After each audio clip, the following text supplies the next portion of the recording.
Welcome to Cultimatum, the podcast uncovering the dark realities of cults and human trafficking. I'm your host, Anonymous Andrew, and each week we dive deep into the manipulation, control, and courageous escapes that define these worlds. And I'm Melody, Andrew's co-host. Having experienced the depth of a cult firsthand, specifically the House of Yahweh, I am here as an advocate for fellow survivors. The views and opinions expressed by our guests are their own and do not reflect the official policy or position of Cultimatum or its affiliates. The content discussed on this podcast are based on personal experiences and should not be construed as factual or legal advice. Neither the host nor the guest are liable for any statements made during the episodes. Listeners are encouraged to conduct their own research and seek professional advice where appropriate. And before we dive into today's episode, we want to issue a trigger warning. Some episodes may cover explicit and potentially disturbing subjects such as sexual abuse, rape, human trafficking, suicide, and other sensitive subjects. Listener discretion is advised. Hey, Cultimatum fans, before we dive into today's episode, we have a quick favor to ask. If you're listening on Apple or Spotify, could you take a moment to rate and review the show? It really does help more people find Cultimatum and helps bring awareness to cults and human trafficking. Thanks so much. And now let's jump into today's episode. Welcome back to another episode of Cultimatum, the culture of cults and human trafficking. And my name is Anonymous Andrew, and with me tonight is my co-host, Melody. Hello, Melody. Hi, Andrew. Today we have Seth Pelfrey joining us. Seth shares his truth on TikTok, where he is raising awareness about the dangers of high-control religious groups. He grew up in Southern Ohio as part of the Truth Tabernacle, a cult that claims divine authority from Christ. After escaping, Seth has been speaking out and exposing the deep damage caused by the group, and we're honored to have him here to share his story with us today. Seth, welcome to Cultimatum. Glad to be here. And it really puts, when you put a name on it like you just did, it really changes perspective, I think. It just, like being able to say, like, this is a cult that identifies as this because of this reason. It's just, sometimes that word, the wording still strikes me. It's You mean the word cult? The word cult, and then just they claim divine authority from Christ himself. And it's just, I don't always think about it that way, but hearing you introduce it that way, it's just like, yeah, that's exactly what it is. And I've learned over the last couple of years and listening to TikTok and Instagram people and ex-survivors or ex-cult, people don't join cults. They don't, some of them still have trouble identifying their organizations that they left as cults. Right, Melody? So it's a hard word to say. It was hard for me to call mine a cult for a while after I left. Right. It's an ugly word. It's an ugly word. It's got a bad connotation to it. And all of a sudden be saying, oh my God, I was part of one, or was I, or you still haven't come to terms with that yet. So, okay. Just off that right there, I struggled labeling it for a long time. I think the main reason being there is, like you said, a negative connotation with it, but also there's like a blaming. There's like this guilt that comes with it of, well, if you can label it as a cult now, why were you ever a part of it? And it's like, it's almost a shaming, like I fell victim or I fell prey to. And I feel like that's why I struggled with it for so long, was I didn't want to label myself as being that person. And you weren't, because, and we have to say it, nobody gets up in the morning and says, I'm going to join a cult. They get up in the morning and say, oh, I'm going to find, or they might not even do that. I think it's too literal. But you look to join an organization that you want to be part of or may address with your morals and your values and ethics. On the outside, they love bomb you. They make it all shiny and polishy and everything. And then I don't have to tell you the rest. You usually come up with the word cult in the deconstruction process. And usually when that word pops into your head for the first time, it's like, oh my gosh, did I just say that or think that? And your mind is kind of blown. Yeah. The very first time I came to grips with the word, I just Googled 10 times you're in a cult. And I just, there was just a 1 through 10, if you're afraid to leave, if you can't question the leader. And it was just like, and I went 10 for 10. Yeah. And it was just at that point, it's like you're lying to yourself if you don't come to grips with the fact of that's what this was. Well, it is like the classic duck test. If it looks like a duck, swims like a duck, and quacks like a duck, it's a duck. It's Yeah. the same, I don't even know what the word would be, but it's the same metaphor, I guess. Right. But when it comes to judging people, you hear people, especially Christians, and they talk about judgment. It's like, well, I don't judge the apple tree by looking at the fruit and seeing apples. Right. It's the reality is by principle that is from the Bible. Being Jesus said, "You're going to know them by their fruit." So if you see something, I mean, the fruit is this is what this is. Well, that it's not judgment. That's just you're just observing. Right. Interesting. I never, because I'm picturing Adam and Eve and the apple tree, and it's an innocent tree with fruit on it, but is it so innocent? So, okay, I think we're getting a little too deep right now. Let's hear your story. I mean, this is fascinating. We could talk about this all night, but we want to hear your A story. weird case because when I was there, people use different terms for leadership. We called it youth leader. I was the youth pastor, youth leader, whatever you want to call it, when I was there, and I was preaching. And so I wasn't just a member. I had a place of authority in this. And it puts me in a weird spot where I always joke with people about when I talk to people about the Bible or Christianity, I say I'm one of the few Christians in the world that read the damn thing.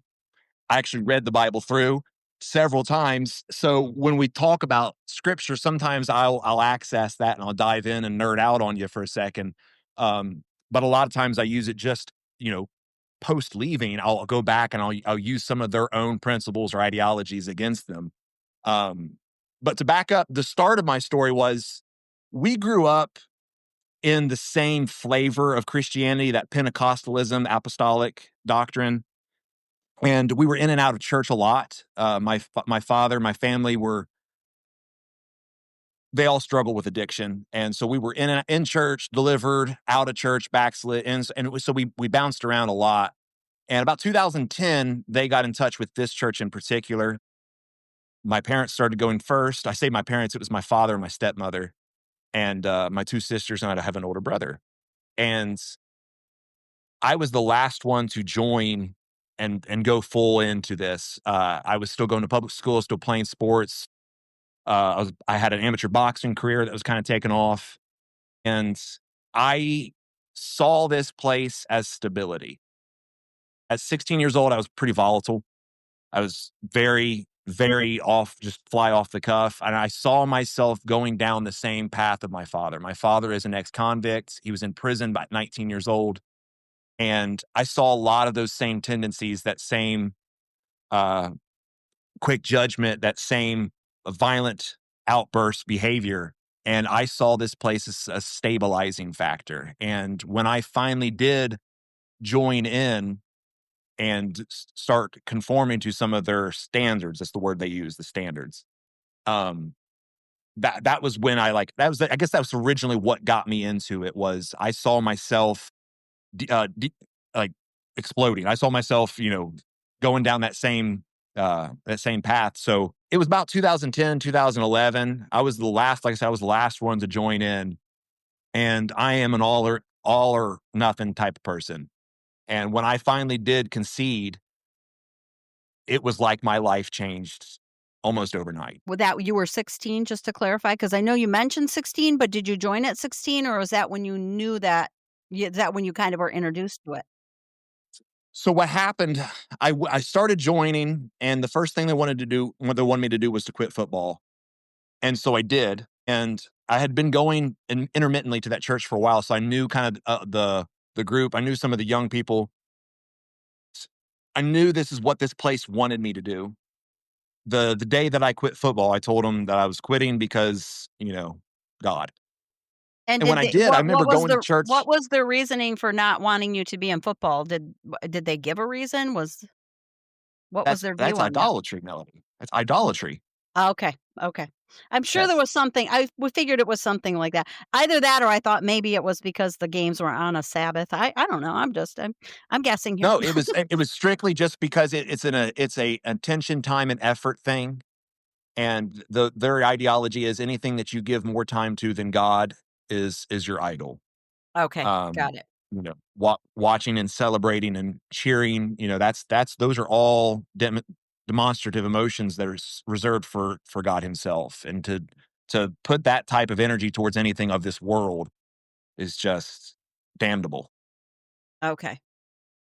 But when I quit football, I went to church that they had church on Tuesday nights, and I remember walking up to a group of young people that were about my age, and I was so proud. I went up and I said, "Hey guys, I quit football today." And I was like, I was ready for like a pat on the back, and I'll never, never forget the gentleman that turned and looked at me, and he said, "Well, why'd you do that?" Wow. And I was just like, "Well, hell, why did I do that?" Like I thought that's what I was supposed to be doing. So I went back and I rejoined. They voted me back onto the team, and then once again, to answer your question, that gave me about 6, 7, 8 more months, until I left again, and I had turned 17, and I was going into my junior year, when I finally pulled the plug, for good that time. Okay. So that's when you officially joined at 17.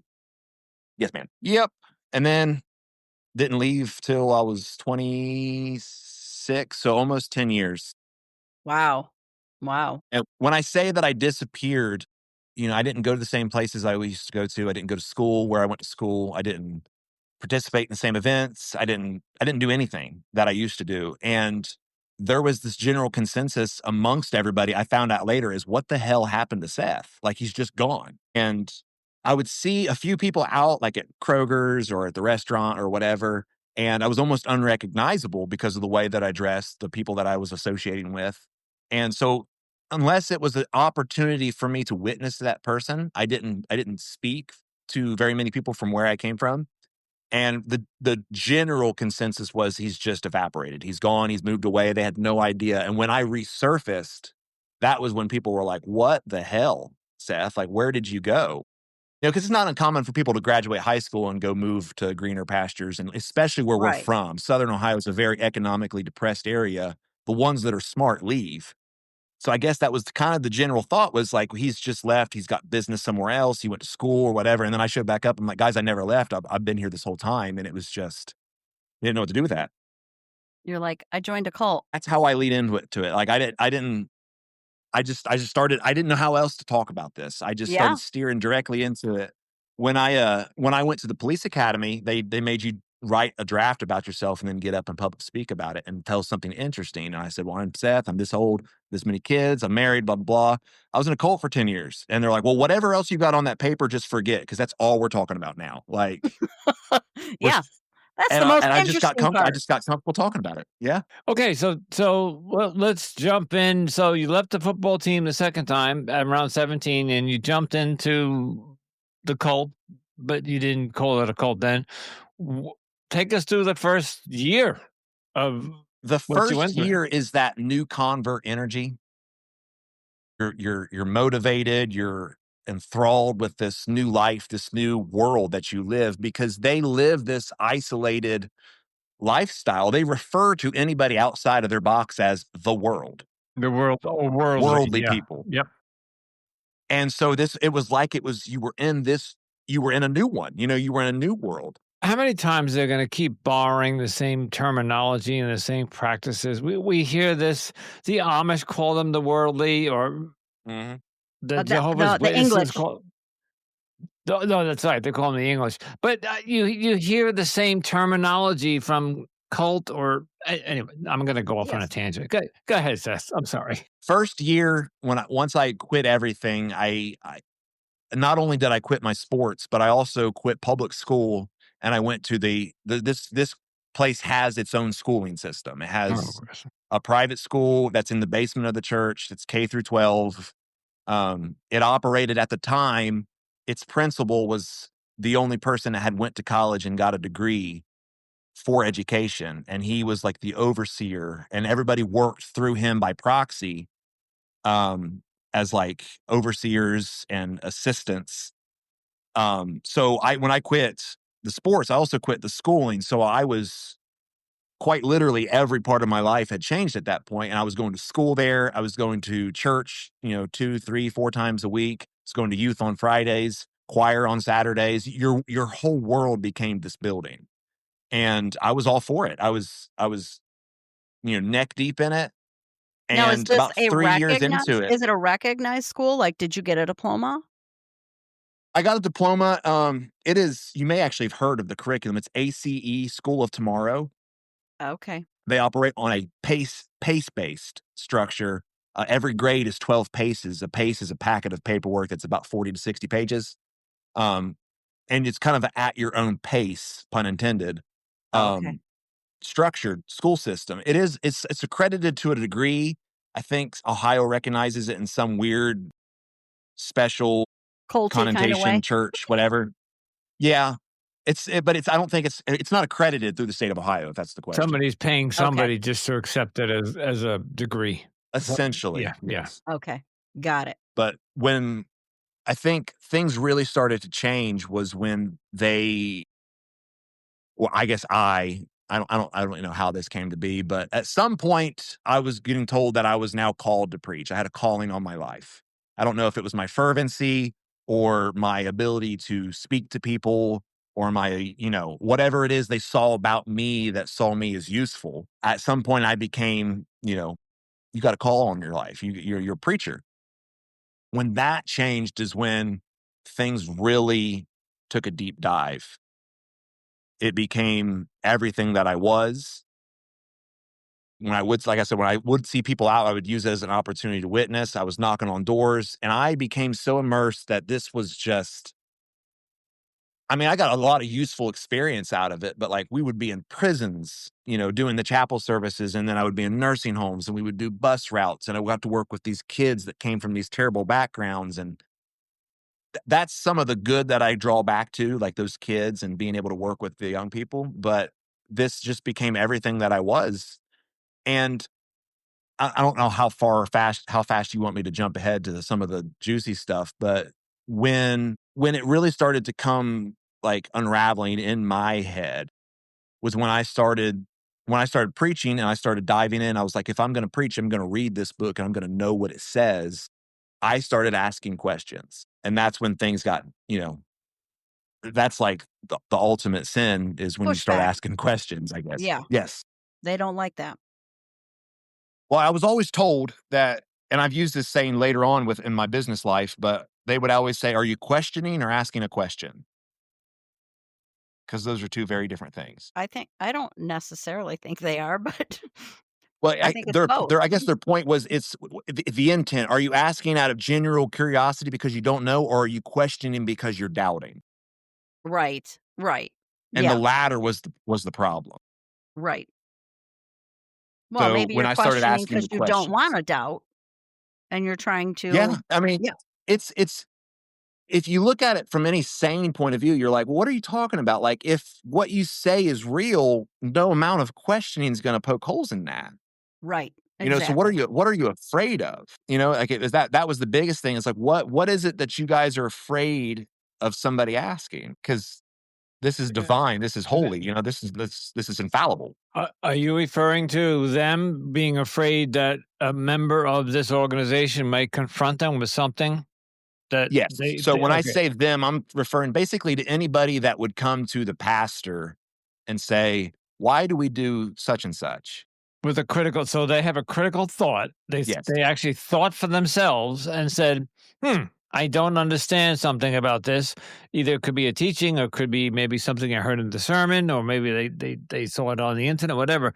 So are you rhetorically asking what are they afraid of? Or are you just I was asking like that rhetorically because like obviously I know now. I know oh now okay, okay. what they were Yeah. afraid of, and because it was not in fact infallible as they Right. thought. Exactly. And they're gaslighting you, and they're afraid that you're going to come and expose them, and they don't have the answer, or they'll try to gaslight you again. And then this time, but you'll have, they're especially, got to be careful here. especially in 2025 now, and depending on, like, the Amish don't have cell phones, but the rest of the world, they're catching up. Some of these cults or organizations are allowing computers and cell phones and tablets and things and people can look up stuff now that's being preached in the doctrine, and they can challenge it. So I think, to your point, they're afraid. This place in particular has done the best job they can to defend themselves against that very issue. In this church, part of the standards is there's no social media, none, none, no social media, no video, no free use of the internet. Business only is the policy. But how do they enforce that? Like, Good faith. The honor yeah. system. The What honor about system. what about a cell phone? You I know, mean, they're allowed to have cell phones. This church in particular, they only associate with a few Apostolic and Pentecostal churches. That is an umbrella. You know, that they can be mega churches that are on TV to the mom and pop snake handling church. That's all Pentecostal. This church in particular, if you weren't the exact flavor they were, you weren't in the fellowship circle. And some of those churches, I referenced that because there was another church in fellowship with ours that the rule was you had to have an iPhone. So the pastor had a passcode to your phone. That was the only way. If you wanted a new app on your phone, you had to go to the pastor, have him unlock it. He had to Clever. approve of said app, and then he would lock your phone back again. Control. Okay. All right. wow. Well, and then, of course, Wow. while he's in there, he's snooping around your phone. Yes. He's Yeah. looking at your browser history. He's looking at the other apps you have on there. He's looking at your text messages. And clever. Okay. Yeah, it is in that particular church, it is open rebellion if you have anything that is Android or Google based. Mm. Wow. Okay. Rebellion. Mm. But it's I'm not sure why the brand specific. but at that point, I don't know, it may be different now, but at that point, Apple was the only one that you could lock as a whole with that type of parental control or whatever you would call Right. that. Oh, okay. You can do that with an Android now because I have an Android. You can have a Gotcha. code I on was it gonna to say get that, in. that was So probably, 5, 6, 7 years ago. But they're very back to your point, Andrew, is they're very protective over outside information. There was another podcast that I had done an episode on, and that particular podcast I found out from somebody that had left recently. That podcast has been preached across the platform. This is forbidden to listen to. Of course, because they're exposed. So, we're but what would next. stop? What would stop? And I'm this again. It's a rhetorical question. It's a silly question. But if I was like, "Here's all right, Pastor. Here's my phone. Here's my code," but I have a second phone in my back pocket. Like you can. Yeah, you You could absolutely buy. could. You There's could nothing go he to. could do to control that. You go to Verizon, you get 2 for 1. I mean, Yeah. it's just so. The defense against that was the threat and the making real of the Okay. impending damnation, Yeah. I keep forgetting, and Melody has to remind me once in a while that a lot of these people are very much indoctrinated, and they do follow blindly this, and they don't even question it. So, Yeah. I think a lot of people do it. I mean, I think the intent is good with some of these people. I think they want to please God is the intent, like because they've been told that this particular thing will please the Lord, and they go, "Well, I want to please the the one Lord, that I yeah. feel like gave everything to me." So I think that's the intent. The other half of it's got to be fear. Yes. Yeah. You're going to Yes. hell, you're going to Yeah. the lake of fire, you're going Absolutely. to, yeah. Okay. Seth, is this a doomsday cult? Do they believe in like the end is near and Revelations? Did they focus a lot on that or? They didn't focus a ton on what's the word, prophecy.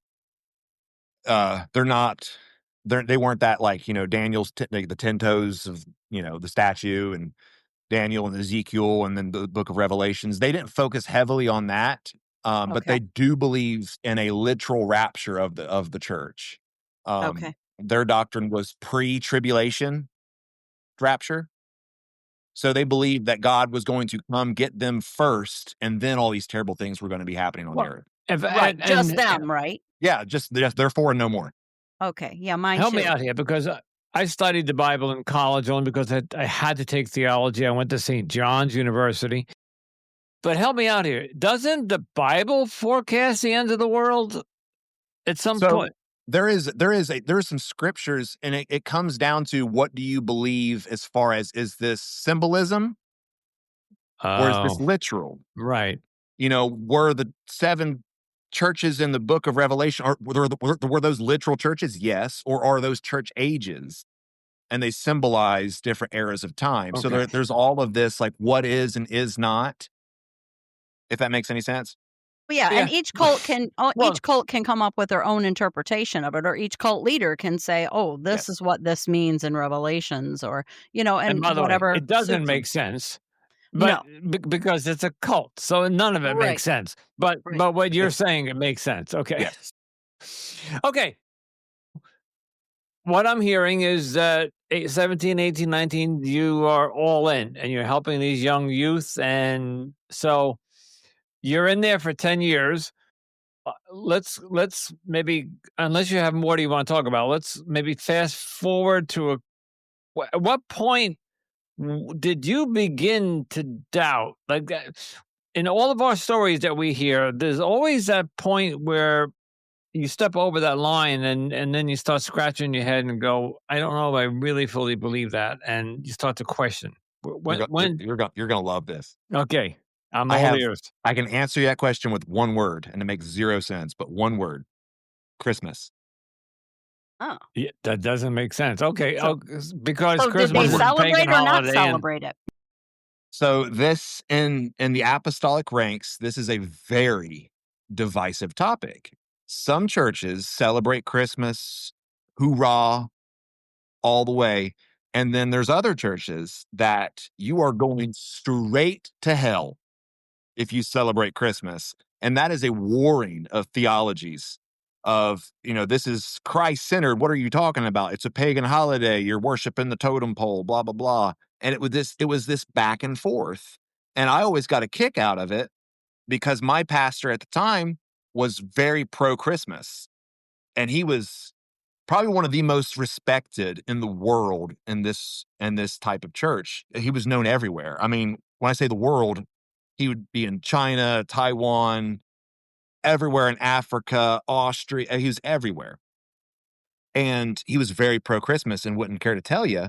At a lot of the group meetings we would go to, these youth camps, they were very anti Christmas. And we would kind of be the only ones not clapping when they were getting on their soapbox about Christmas. And it started to become an issue to me. It was always kind of comical, but it started to become an issue to me when I got married.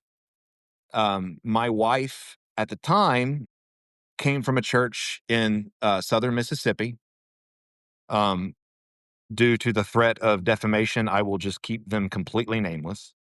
But they they were anti-Christmas. They're very staunchly so. And when I got married to her, that was a big big problem that we were looking at, of what are we going to do in our house? Like, are we going to celebrate Christmas? Are you going to have a Right. problem to celebrate Christmas? Are we going to have a tree? So we were trying to, like, make sure we were aligned on this. So it was we almost broke up when we were dating that because of it. did you And have kids together? two, yes, sir. Oh, that so how did That's a you whole handle nother that? layer. Yeah, okay, Yeah. okay. Yeah, that adds another layer. So she went to her pastor when we got married, and she was like, I don't know what I'm going to do. All my life, you've told me that this was wrong. And when she would backslide or go live with her family that was out of church, she would go back to celebrating and she would feel guilty and she'd have to come pray through about it. And he told her, and she told me that he said this, and then I confirmed it. He said, when you go to church here and you're under my authority, it is a heaven or hell issue. But if you are going to be under that pastor, and he's going to be your pastor, and you're going to submit to your husband and therefore submit to that man of God, then it's no longer a heaven or hell issue because he doesn't preach that. And I'm like, so Wow. the gospel varies by locality? Or leader? Yeah. Or just, depending on who's got the microphone, I guess. And that was the starting point where I was like, if we can defend that, Christmas in particular, if we can defend that so staunchly, and that is heaven or hell, bless God, slam my hand on and everybody's just shouting, God, I believe that. if you can feel that strongly about something that can just vary from building to building, quite frankly, what else was manufactured in that same aspect? You know what I mean? So he's telling Yeah. telling your wife that it's okay to practice Christmas if you're going to be in his church with his priest. So forget everything that we taught you. It's different now. Yeah, Yeah, it's different now. Okay. Wow. Okay. Yeah, and you're right. You blew me away with that because I did not see that coming. it's Wow. very strange. Very strange. Okay. So, all right, so let me fast forward. So, a couple kids come along. Did you? And so, when you celebrate Christmas, was it traditional? Did you put up a tree? Did you buy presents? Did you put lights on the house? I mean, was it As that soon as she heard that, she was all in? all head over heels, like Good she'd for always her. wanted to be. Good for her. Yeah. It wasn't guilty. She just like, if that's what the man of God, and that's that right there. That's a perfect example of how much faith they have in these people. He said it. It's different now. I don't even have to worry about it. He said it's different. And Yeah. then and I have no problems now. Like he switched, And I'll just throw this in, flipped a switch. Yeah, quite literally. Mhm. and I'll just throw this in, and I don't think I've ever said this at all as an opinion. And I don't really celebrate Christmas, although I was brought up Roman Catholic, and I did have the trees growing up, and the kids. I have 3 kids, and but today as an adult, it's just I don't do anything. But it's nice around Christmas when you drive around and you see the lights around the neighborhood, and you see all the depends where you go, but the people that go around singing and you see all the music, you go down Main Street, you hear the music. It's nice time of year. It is. It is. It It's a is. nice, and typically people are nicer to each other for whatever Yeah. reason. Hey, You Merry know, Christmas, Happy New Year, it's the holidays, and it's also fun around October. Well, like around Halloween because it's even though that's a pagan holiday, it's just another fun time of year. I know these are all have become hallmark or marketing for Walmart and the big box stores, so everybody goes out and spends money. But in the end, when you have all these little kids coming running up to your house and you give them candy, it's kind of fun. not the only time most people speak to their neighbors anymore, truth That's be it. told. There you go. Okay. All right. I digress. Okay, Yes. keep going. Where do you want me to go from here? Because I can get into the kids stuff, or I can get into when I left. What would you like me We to? got about 20 minutes. So I would and say and we're gonna save the last 8 minutes for your deconstruction and your wife. Are you still married to your wife? No, I got divorced and I've remarried and I have 2 more kids, so I have 4 in total. You got a big story. All right, so let's fast forward a little bit to maybe how the marriage fell apart. Would you The marriage fell or apart because I started living a double life. okay. Not with another woman or anything like that, but I found myself more and more not wanting to be home. I found myself not wanting to go to church.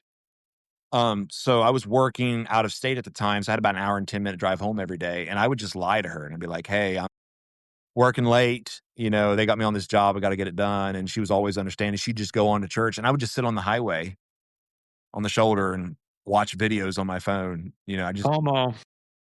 did not wanna be home. I just yes. wanted to be anywhere but there. Do you Pomo. do you know that term, Seth? POMO.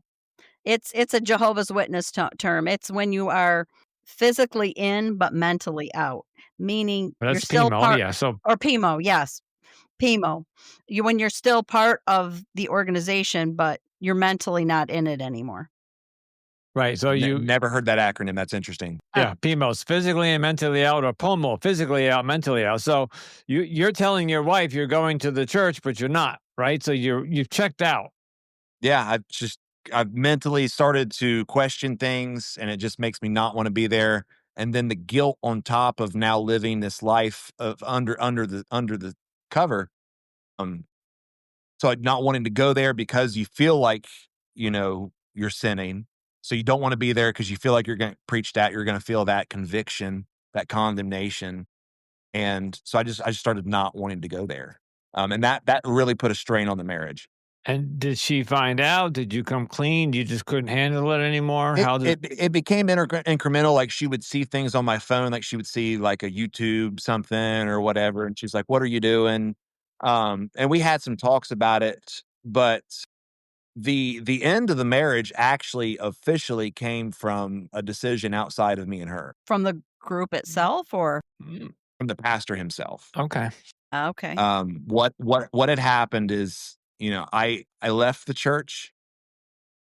Let me back up. When I decided I wanted to leave, I went to the pastor directly and I said, "Listen," I sat down in his office, private meeting, locked door type thing, and I said, "Look, I'm bleeding.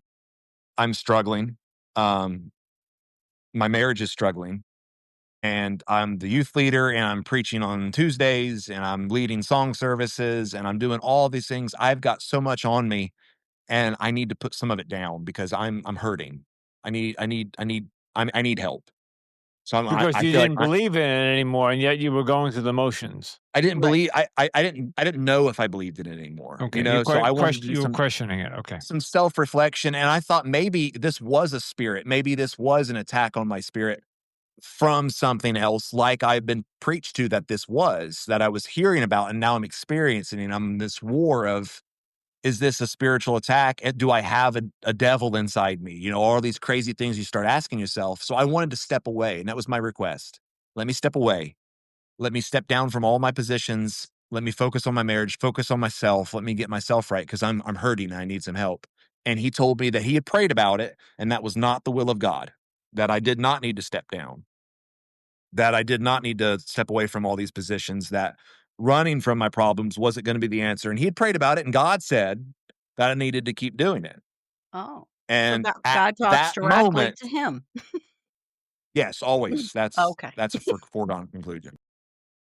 And at that moment, I just made a split seconds decision. I'm just going to pop the cap on this thing. I was like, that's crazy because I've been watching porn and I've been watching movies on my phone and I've been doing all these crazy things that are going to send me straight to hell. As a leader of this church, I'm doing direct damage by being a spiritual authority and I'm preaching to your congregation under your authority.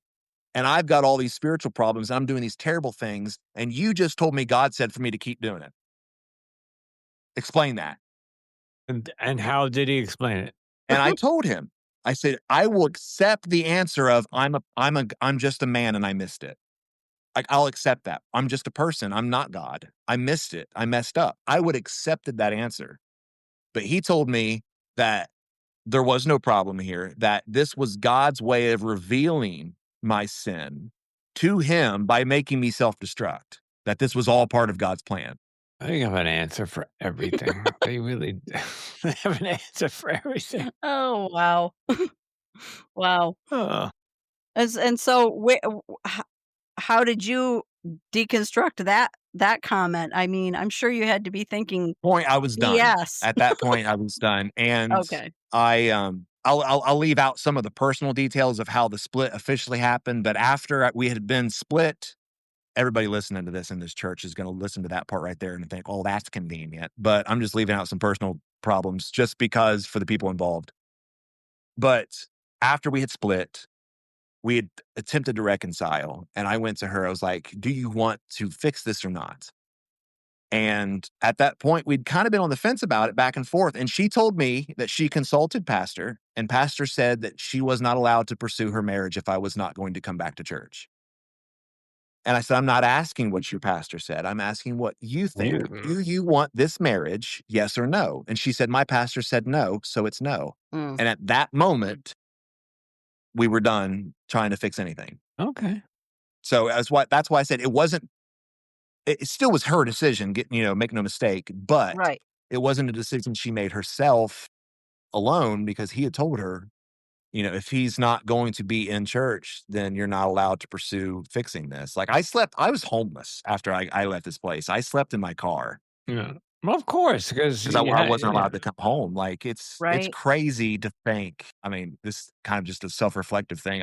Where I'm at right now versus where I was just that little bit of time ago is just absolutely mind-boggling. But I just want to make one quick comment, just only because it's you went and confessed to your pastor about whether the pornography was real or not. Whatever you said, you came out and said some things to him.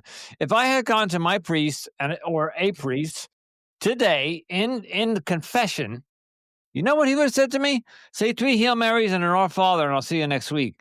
That's the extent of like It's just the differences from place to place, man. it's weird. So, okay. So, yeah, take us to so you left your wife, you're in the car, and I want to know how you met your next wife, but did you join another church or did you how did you get yourself back on your feet? I I bounced around for a while of what I was gonna do with myself, and I ended up dating my current wife. Well, I was a corrections officer at the time, and I was living, like, on my mom's couch. My real mother, she lives in Circleville, and she's amazing. She has nothing to do with this place. She's awesome. I was living on in their guest room sometimes and on my car on the weekends, still trying to see my kids. I was bouncing around. I started dating my current wife. Her name's Annie. It's a really good thing she's not on this podcast because she's much more uncouth than I am about this place. She has some strong opinions. But I started dating her, and we ended up living together. And her son, at the time, she has a son that's not mine, and he was very young. And I actually met him. I met her son about the same time the real father did, who's not in the picture, never has been. So like I stepped into this role as dad right when the spoiler alert, the church and my ex-wife took my kids from me, and I wasn't able to see them anymore. And right about that time was when I started seeing Annie, and she had Emerson. So Emerson was just like this saving grace that, here was this boy that wanted a daddy, and I couldn't get to my two. So it wasn't like they were replacement, but it was just like I got to love somebody, and And that's no coincidence. I think that was it was perfect timing for perfect sure. timing. It was perfect timing. Are you still not seeing your old kids, the kids from the first marriage, or has that been resolved? It was resolved to a degree. It's actually still an ongoing, Okay. court thing. No need to I say I more. have I have shared custody of them now. Okay. Good. We're currently pursuing more. So Good. with the new wife, and I'm guessing you moved in, you took the role of the stepfather or father, and did you join another church? No, I did not. I just we've done several things. I was a police officer for a little while, and I now own my own construction company, and my wife's a chemist, and we've got these 2 wonderful we have a kid between us, so we have the twins by the way, are the ones from my previous marriage. We Right, have 2 right. boys, they're twins. And then I have Emerson and then the new baby, Enan, and they're just like, I was homeless less than 3 years ago, and now we own, our own home together, and we own businesses together. I have rental properties, um, and, I've got all these kids, and it's just like a flourishing family. And just a little while ago, I was told that, if you leave this place, you're outside the grace of God. Your life will turn into turmoil. And Yep. thank you for saying that because for We knew that 80 was coming. episodes, we've been hearing the same thing. If you leave, you're going to die of cancer. You're going to get hit by a bus. You're going to go blah, blah, blah, blah, blah. You're And gonna be I've on heard, drugs, yeah. yeah, The and we've whole heard whole nothing but gamut. the opposite. People have prospered. Let me just say this because the last time I did a podcast, and anytime I have an opportunity to talk about this, I always say this. When these places talk to young people, especially young people that were born into these places, Right. they are force fed a certain picture of what the world looks like. The world is riotous living, and you're getting drunk every night, and you're just getting, I don't know what words. Can I say anything on here? Sure. You can say Yeah, anything. okay, so it's like, they think getting fucked up every night and having orgies and these crazy just outside that's what the world is in their mind, because that's what they've been told their whole life of what the world is outside this place. So when they do get the gumption to leave, they instantly just embody what they've always been told they're supposed to do. So they start And living the way that they're told the world lives. And it's like they have no balance. They have It's no and it's like Rumspringer with the Amish because the Amish are told the same thing, and then they give them a year at 16 to go out and experience that, which is I never understood that. So it's counterproductive to teach them that. it is. But with this place, they're never told that. It's like it's almost like you'll devour yourself, and you'll be the prodigal son within a year. And they're terrified. And what happens when these people do go out and they do that and they destroy themselves in 6 months and they're junkies, the church is right there ready to point and say, see, guys, the See, judgment of God. Yep. This is We what told happens you. if you leave. And I'm like, you did that. in your you can probably attest to this, and Melanie and I can attest to this. That's not what happens majority of the time. Many people do get out and have normal lives. They don't all Yes. become successful, but they get out They're and they don't usually become alcoholics and addicts. yes, and they're usually pleasantly surprised at how wonderful some of the people in the world are. That's where Yep, yep. they experience friendships and kindness and all these things they were told do not exist outside of the group. Yeah. That's my biggest, that right there is my biggest reason, I guess, for speaking about this is like any of those young people that are still in the church that I came from or in churches similar to the one I came from that are on the precipice of like, I want to leave, but I'm scared. I want to Right. be that sounding horn, Good. of it's not like that, guys. You And can. And that's one of the purposes of our podcast is if Absolutely. anybody's listening who's on the fence and who can get a cell phone and could sneak in to listen, we want them to know that there's a lot of help out there. So if you do leave a cult, we do have a couple of people that did go stripping and did go to the drug route, but that was but they chose that. It's not like that. It's you can go out and get help. It's not like that, and your proof. Melody, what would you say the percentage is? I would say over 75% of people that I leave was gonna cults say are 80/20. successful. Okay, 80/20 that 80/20. I'll go most with of that. them end up deconstructing and leading pretty, normal what I would call a normal life, but that doesn't mean that they don't struggle, all of us struggle. Well, they're That gonna doesn't struggle mean at first. yes. He struggled. He lived in a car, Seth, for a Yeah, while. He exactly. struggled. Real life still happens. Yeah, shit Yes. It's not happens. sunshine and rainbows, but that's what I tell people. I'm like, you're not gonna come out here and have no problems. That's not what I Right. want. I don't want to misinterpret, or Right. misinform you, but And it's not the devil. you had an advantage. You were a corrections officer, so you saw the underbelly of life. You saw the scum of Absolutely. the earth. Yeah, you saw that. So you probably didn't want to go to that part of the world. We do need to start to think about wrapping up. So I'd like to ask you where you are today in your deconstruction. Where are you in your head? So you don't belong to any formal religion. Do you have a faith in a God? Where, if I can ask, where are you with all that? Full disclosure, Or you can make one up. I believe in intelligent design. Interesting. I believe in intelligent design. I have prayed the prayer since I've left of God, I don't know if you're real, but if you are, you're not anything that I thought you were. And however I thought I had the ability to access and communicate with you is not anything the way that it really is. Hmm, that's interesting. And I know I'm a weird case in that, but I No. struggled for a long time of, is this the way I feel? Or is this that indoctrination just screaming in my head of you're going to hell, you're not living right, you're not doing what you're supposed to do? But I know it's not that because I can look at where I came from with disdain for the way that they teach, the way that they preach, and the way that they control these people. I still I still think it takes a lot of faith to believe that nothing happened to nothing and this is how we have everything. Right. My personal opinion. I think that takes a lot of faith. It takes more faith than believing that someone did it. And that's about where all I'm at with it. I've been reading a lot here recently about some people's experiences with psychedelics, and the therapy also that comes with some of that use. It's mesmerizing to me. Mhm. And I've read too many times now where people would have like group trips and experience the same thing or be able to see each other and each person remember seeing what they saw together. And I'm just like, there is so much. I think there's a realm of something beyond what we understand. I think there's a collective consciousness out there in the universe, and that's story for another day. But That's a whole nother episode.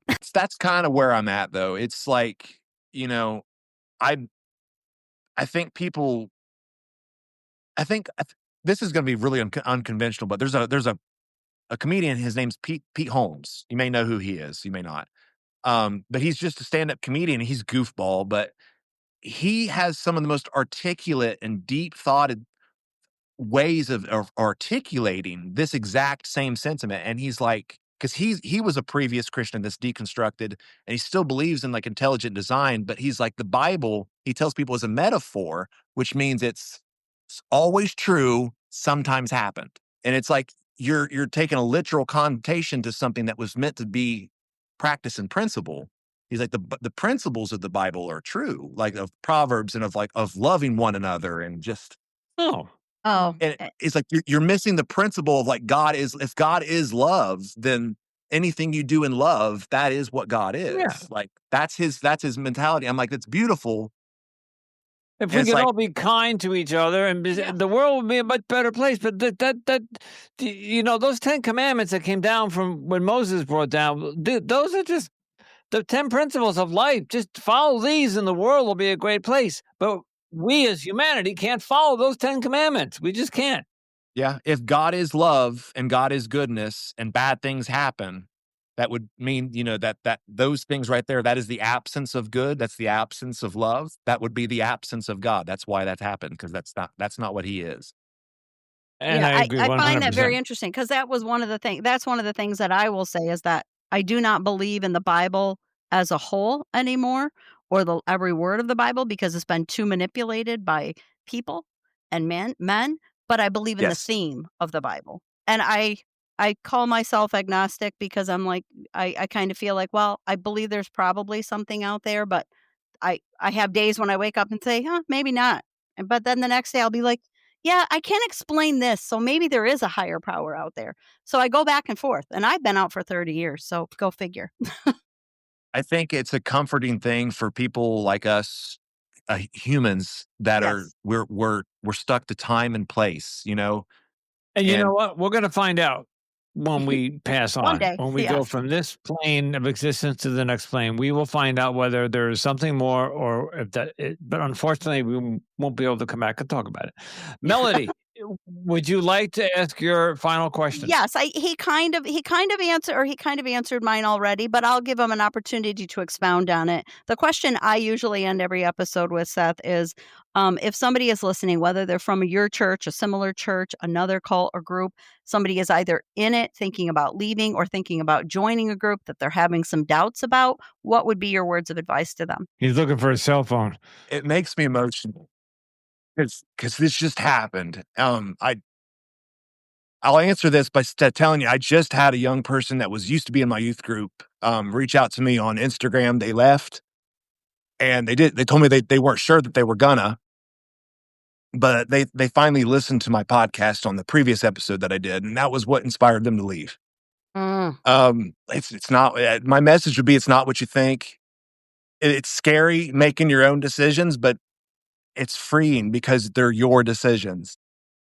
Well, like you said, there are some people that do destroy their lives, but they did that. That's the decisions they made.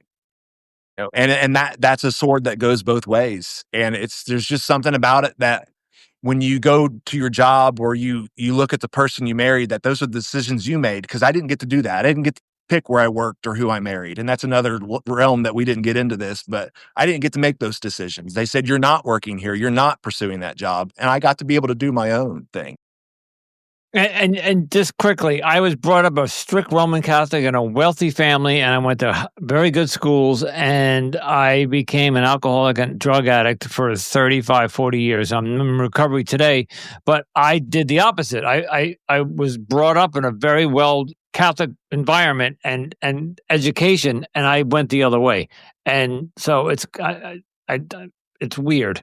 So whether you're in a cult or you're in a religion, I chose to do the thing that, and I'm paying the price today as an older person. I'm paying the price today. So anyway, that's me. But Seth, But wait the a same second, thing wait a goes second. for the reason you stayed in here.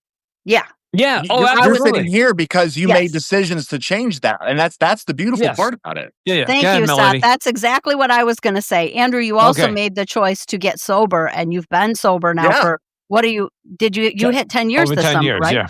Yes. Yeah, So yeah. congratulations on that. And you made that choice, and you make that choice every day when you wake up.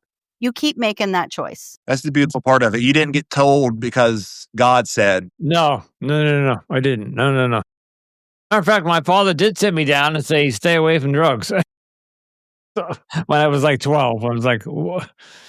So yeah, but then he sends me to a college that was the most biggest party school on the East Coast, and I was like, that's where I learned how to party. So, Yeah. Seth, is there? We got to say goodbye. Tell us where we can we find you online. Is there anything, social media or anything that we can send our audience to? So I do. I will say that on BTE.TV, there's an episode called "The Truth About the Tabernacle," the Seth Pelfrey story. It's a longer format; it's about 2.5 hours long, and I go deep into some of these Okay. details that we didn't have time for today. If they want to listen to that, that's always Okay. on YouTube. And then on my TikTok, I don't even know my own handle. I think it's Southern Ohio Mopar. I do an intermittent series, and there's several of them backlogged of just stories that I remembered from while I was in the cult. Some of them are funny, and some of them are just Okay. me venting. But I have that series on my TikTok if they wanted to go look at any of that, and I upload pretty regularly on. All right. And Yes, Melody and will we put will all have of that that. in the Yeah, show notes. Yeah. absolutely. Okay. I was just going to say, thank you so much, Seth. What an enlightening, interview. Thank you so much, Seth, for coming on. I found this to be just delightful and informative, and thank you.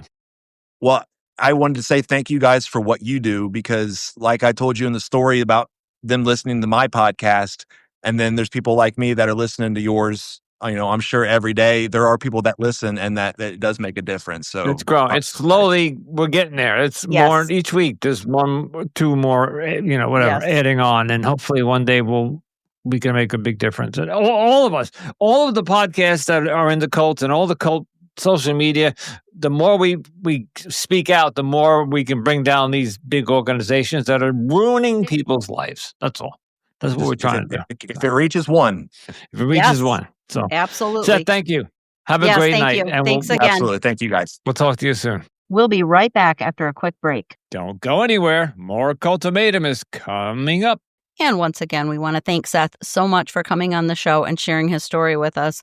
Wow, Andrew, I don't even hardly know what to say. What a great episode. I agree. And in full disclosure, as always, I sometimes tune in at 1 minute before we record, and I don't know what guest is coming on. And we've explained that to the audience several times. I was very, very pleasantly surprised with Seth tonight, and very well spoken. Yes. Very well. His story was just impeccable. And Yeah, I can see why they wanted him to be a preacher, right? He's articulate. Yeah. I also want to ask him how he went from homeless to not only buying a house, but owning real estate, because whatever secret that is, I need it. Because I think that's... What's the secret to your success, Seth? But no, seriously, I really enjoyed his story, and we got into some really interesting things about the Bible and some other stuff. So, and I really hope the audience got something out of it even just too. from my introduction, it sparked a little hint of conversation there that we weren't anticipating. So, but yeah, it went really well. It was a good episode, and we do appreciate Seth coming on the show. And we also appreciate all of you for tuning into Cultimatum, and we appreciate your support in our mission to expose the truth and highlight the voices of these survivors. If you're enjoying the show, don't forget to rate and review us on Apple and Spotify, and don't forget to follow, share, and keep listening to all of our latest episodes. You can also follow us on Instagram, TikTok, Pinterest, and YouTube for more content and updates. Don't forget to join our Facebook group, Cultimatum Podcast, where we dive deeper into these important topics. And if you are a cult survivor and you're looking for any additional support, we do recommend joining the Cult Escape and Healing group on Facebook. If you're interested in more of my work, go to anonymousandrewpodcaststudio.com, where all of the podcasts are. You can listen to this podcast and all the others right from the website. If you have a story related to cults or human trafficking that you'd like to share with us, please feel free to email us at cultimatumpodcast@gmail.com. Okay, want to support the show? You may have heard that we now have sponsors on the show. And you might hear a couple in the beginning, one or two in the middle, and one at the end. They are something new that our distributor is giving to us. However, if I told you how much we actually get paid for those sponsorships, it is laughable. So what I'm getting at is there's still a little link in our show notes saying buying us a cup of coffee. 1 cup of coffee actually makes a little bit more money than one of our sponsors. So if you can still donate to the cup of coffee, we would really appreciate it. So Tell you at this point, Andrew doesn't even break even on the money that he puts in. Thank you very much, Melody. And to everyone, stay safe, stay informed, and remember, you are not alone.